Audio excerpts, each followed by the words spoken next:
some mornings I really wake up and I feel and I see that puffiness and the heaviness around my eye area.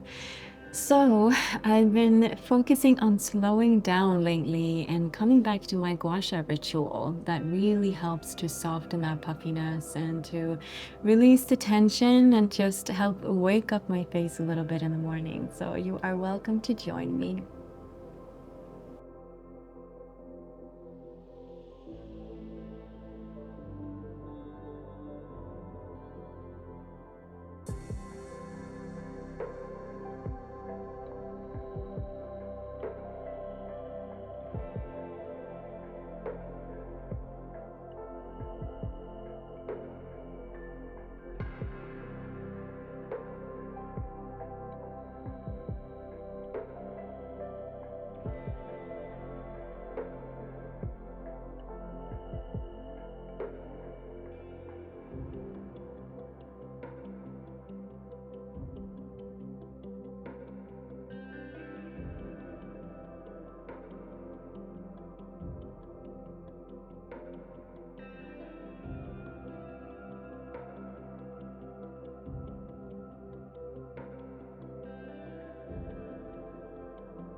Thank you for slowing down with me today, and I hope you have a wonderful rest of your day. I'll see you soon.